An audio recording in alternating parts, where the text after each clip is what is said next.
नमस्कार दोस्तों, आज हम बात करेंगे देश के सबसे बहुचर्चित विषय पर जेई नीट पोस्टपोन और रोजगार के मुद्दे पर। गाइस, एक तरफ जेई नीट के पीछे सरकार ऐसे पड़ी है जैसे ये दुनिया का आखिरी एग्जाम है, इसके बाद पेपर होंगे ही नहीं, तो ये पेपर ले लेते हैं, नहीं तो पता नहीं जाना क्या हो जाएगा भैया, इसके बाद एग्जाम खत्म होने वाले हैं। वहीं दूसरी तरफ 1.5 साल से RRB, NTPC, RRB group D के लिए छात्र जो तैयारी कर रहे हैं उनकी सुध लेने के लिए सरकार के पास समय नहीं है। जेई नीट, एनडीए जो भी पेपर जो होने वाले हैं अभी, जिनका सरकार ने टाइम टेबल भी रिलीज कर दिया है, एडमिट कार्ड भी रिलीज कर दिए, उसका छात्र विरोध कर रहे हैं, वो पेपर नहीं देना चाहते। जबकि जिस विरोध वाले आर्टिकल में मैंने देखा, नीचे मैंने जो ग्रुप डी या आईएनटीपीसी की तैयारी करने वाले छात्र हैं उनके वीडियो देखे या उनके मैसेजेस देखे, उनके कमेंट देखे, तो वो लिख रहे हैं कि सरकार को अगर पेपर लेना है तो हमारा लेना, हम देने को तैयार हैं, कोरोना है तो कुछ नहीं, हमारा पेपर ले, एनटीपीसी ग्रुप डी हम देने को तैयार है। तो सरकार को उस मुद्दे पर नहीं बोलना, उनको जेई और नीट का पेपर लेना है बस। क्यों ऐसा? क्यों? क्या वो छात्र नहीं है? क्या वो इस देश के नागरिक नहीं है? क्या उनकी कोई वैल्यू नहीं है? क्या वो वोट नहीं देते? सिर्फ जेई नीट वाले देते हैं, ग्रुप डी एनटीपीसी वालों को कोई वैल्यू नहीं, उनके समय की कोई वैल्यू नहीं, उनकी उम्र निकली जा रही है उसकी कोई वैल्यू नहीं, 1.5 साल से तैयारी करके वो डिमोटिवेट हो रहा है, उनकी कोई वैल्यू नहीं। क्या आपको पता है जो एनटीपीसी और ग्रुप डी का पेपर था उसके लिए फॉर्म मार्च 2019 में भरे गए थे, और उसका पेपर कब होना था? उसका पेपर सितंबर 2019 में होना था। आज क्या चल रहा है? अगस्त 2020, सितंबर 2020 आ गया, कहां है? कोई सूचना आई? अब बहाना मिल गया सरकार को कि कोरोना काल में हम पेपर नहीं ले सकते। जब आप उस पेपर को इतना पोस्टपोन कर सकते हो तो इसका क्यों नहीं कर सकते? उनके पास जवाब है कि हम छात्रों का 1 साल खराब नहीं करना चाहते। अरे अगर आपको छात्रों के 1 साल की इतनी फिक्र थी तो ग्रुप डी और एनटीपीसी वाले छात्र नहीं है क्या? क्या वो इस देश के नागरिक नहीं है? तो उनके 1 साल की कोई वैल्यू नहीं थी? 1.5 साल से तैयारी करते, मैंने 1.5 साल तैयारी की, आज मुझे लगता नहीं कि ये पेपर होगा, और मेरी तो अभी उम्र है कि मैं दूसरी वैकेंसी में बैठ सकता हूं। कुछ ऐसे छात्र हैं जो बाउंड्री पर थे, 30-32 साल इनकी उम्र थी, उनके मन में डर है कि कहीं ये वैकेंसी सरकार कैंसिल ना कर दे, और इस वैकेंसी को अगर कैंसिल कर दिया तो न जाने 3 या 4 साल बाद फिर वैकेंसी आएगी, और उसमें होगा क्या? उसमें जो छात्र बाउंड्री पर थे, जिनकी एज हो चुकी थी, वो उस पेपर में नहीं बैठ पाएंगे। जरा उनके मन का दर्द समझो भाई। एक छात्र जो अपने जीवन में क्या चाहता है? एक अच्छी नौकरी चाहता है, उसके लिए वो तैयारी करता है, मेहनत करता है, लेकिन आप एक पेपर नहीं करवा पाते, आप एक पेपर नहीं करवा पाते, टालते टालते उसको 1.5 साल, ना जाने 3 साल, 5 साल में कोई वैकेंसी जाके कंप्लीट होती है। क्या है ये कोई सिस्टम है? और आप मुद्दा उठ गया है JEE NEET, JEE NEET, JEE NEET. जब पेपर नहीं होना चाहिए, जब आप पेपर लेना चाहते हैं, और जब पेपर होना चाहिए था तब आपने पेपर लिया नहीं। ये छात्रों में फर्क क्यों? असल में मुझे जो लग रहा है, इसमें सरकार को छात्रों के 1 साल की कोई फिक्र नहीं है, इसमें फिक्र है बड़े बड़े नेताओं के, बड़े बड़े कॉलेजेस की, जो पेपर ना होने से बच्चे प्राइवेट कॉलेजेस में एडमिशन नहीं ले पाएंगे ना। पेपर होगा तो जेई नीट के पेपर के बाद गवर्नमेंट कॉलेज में कितने छात्र जाएंगे? कुछ हजार, और बच्चे कितने हैं? लाखों में। तो बाकी बच्चे कहां जाएंगे? प्राइवेट कॉलेजेस में लाखों रुपया फीस देंगे, तो फिक्र उसकी है कि उनको लाखों रुपया नहीं मिल पाएगा इस साल, है ना। तुम्हारे साल की फिक्र नहीं है। अगर तुम्हारे साल की फिक्र होती तो ग्रुप डी वाले और एनटीपीसी वालों की साल की फिक्र होती, हमारी भी फिक्र होती।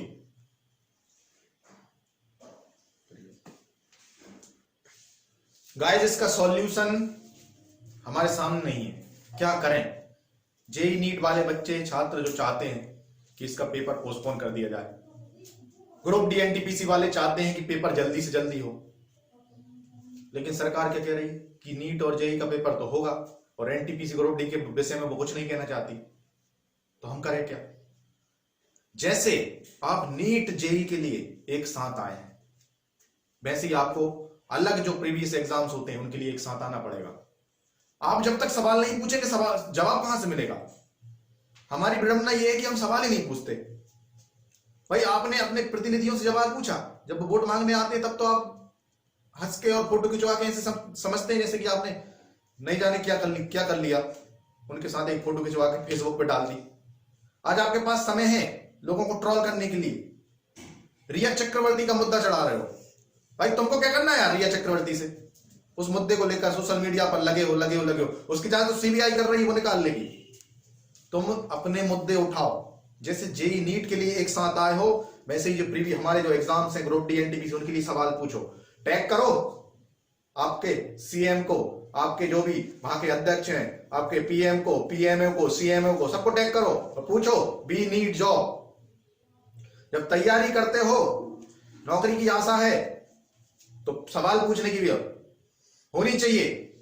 सवाल पूछो, जवाब चाहिए। ऐसे बैठने बैठने से कुछ नहीं होगा भाई। क्या होगा? सवाल पूछने से क्या होगा? डेमोक्रेसी है देश में, सवाल नहीं पूछेंगे क्या? तो सवाल पूछो, टैग करो सबको, जितने बड़े लोगों को जानते हो सबको टैग कर दो। वी वांट जॉब, जॉब चाहिए हमें। तैयारी कर रहे हैं क्या? तैयारी करने के लिए फॉर्म भरा था तुमने?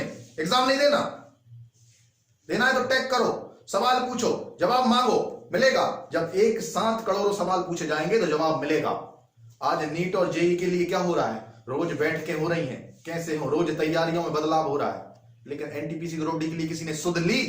किसी नेता ने बोला कि उन बच्चों के 1.5 साल से हम एग्जाम लटका रहे हैं, उसका क्या होगा? किसी ने बोला? कुछ नहीं बोला, क्योंकि तुमने सवाल ही नहीं पूछा। रेड टैग मार दो फेसबुक पे, ट्विटर पे, ग्रुप जो भी है आपका, व्हाट्सएप पे चला दो मैसेजेस, जुड़ जाओ लाखों करोड़ों।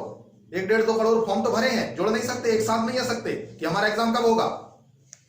जैसे ही कोरोना खत्म हो हमारा एग्जाम भी हो। और मैंने तो कमेंट्स में देखा है कि बच्चे ये भी बोल रहे हैं हम तो अभी एग्जाम देने की तैयार है। सरकार ले तो, जब ग्रुप डी एनटीपीसी का नीट जेई का ले सकती तो ग्रुप डी एनटीपीसी का क्यों नहीं ले सकती?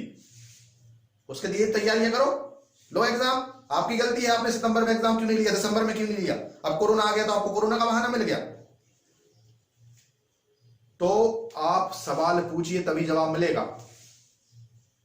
मेरी सभी देश के युवाओं से प्रार्थना है कि हर मुद्दे पर आप साथ आइए।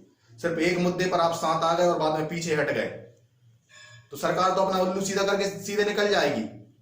अभी मध्य प्रदेश में एक वैकेंसी आई है, मैं मध्य प्रदेश का निवासी हूं इसलिए बोल रहा हूं। मध्य प्रदेश में एक वैकेंसी आई है जेल प्रहरी की। कितने पद हैं उसमें? 283। फॉर्म कितने भरा है आपको मालूम है? 3 लाख से ऊपर, 3.5 लाख से ऊपर फॉर्म भरा है 283 पद के लिए। एक पोस्ट पर कितने लोग लड़ेंगे? 1000। तो ये लॉलीपॉप देकर सरकार क्या बताना चाहती है? हमने बहुत बड़ा रोजगार दे दिया। अरे इतने से कई ज्यादा गुना तो इस लॉकडाउन में नौकरियां चली गई। 283 पोस्ट, और उसका भी एग्जाम कब कराने का बोल रही सरकार? नवंबर में। मैं गारंटी से कहता हूं अगर पेपर नवंबर में हो जाए तो वो टालते उसको ले जाए गर्मी पे, और वहां भी पेपर हो रहा है कि नहीं हो रहा कुछ पता नहीं। भाई 3-4 साल से यही तो देख रहे हैं कि इसका फॉर्म आ जाता है, उसका भर दिया, पेपर होता नहीं है, और बाद में जाके क्या होता है? बाद में जाके वो कैंसिल हो जाता है। यूपी में कई वैकेंसियों का सुना कि सब कुछ हो गया और आखिर में जाके मामला कोर्ट में पहुंच गया। तो जो लोग मेरिट में आ गए, जो लोगों को फाइनल सिलेक्शन मिलना था, वो कोर्ट के फैसले का इंतजार कर रहे हैं। तो इसका सॉल्यूशन कब? इसका सॉल्यूशन है एक, इस देश के नेताओं को पता चलना चाहिए युवाओं का दर्द। काश ऐसा हो कि एक दिन आज ही किसी चुनाव के लिए फॉर्म भरे जाएं, और उसका चुनाव 1 साल बाद हो। ऐसा नहीं कि आज फॉर्म भरे और 10 दिन बाद चुनाव। आज फॉर्म भरे जाए, नामांकन हो और उसका चुनाव 1 साल बाद हो, और उसका परिणाम 2 साल बाद आए। और जब परिणाम आए तो किसी मामले में वो कोर्ट पहुंच जाए, वो मुद्दा कोर्ट पहुंच जाए, और कोर्ट क्या करे? 2 साल बाद अपना फैसला दे। 2 साल बाद अपना फैसला दे, और उस फैसले में कोर्ट ये कह दे कि इस चुनाव को फिर से कराया जाएगा, इसको निरस्त किया जाता है। तब जाके इस देश के नेताओं को, इस देश के युवा का दर्द पता चलेगा कि युवा कैसे एक फॉर्म भरता है, उसके 1 साल बाद आप पेपर लेते हो, उसके 2 साल बाद आप उसका रिजल्ट देते हो, और प्रक्रिया होते होते 3-4 साल लग जाते हैं। और कई वैकेंसियों में तो ऐसा होता है कि वो वैकेंसी कैंसिल कर दी जाती है। मतलब देश के युवा का 3-4 साल बर्बाद। तो सब साथ आइए और सवाल पूछिए सिस्टम से कि ये कब बदलाव होगा। इसको बदलना पड़ेगा, वरना पेपर देते रह जाओगे बेटा, नौकरी नहीं मिलनी। तो मुझे उम्मीद है कि आप सब साथ आओगे और इकट्ठा होकर सवाल पूछोगे, जवाब मांगोगे, तब जाकर ये चीजें सुधरेंगी। जय हिंद।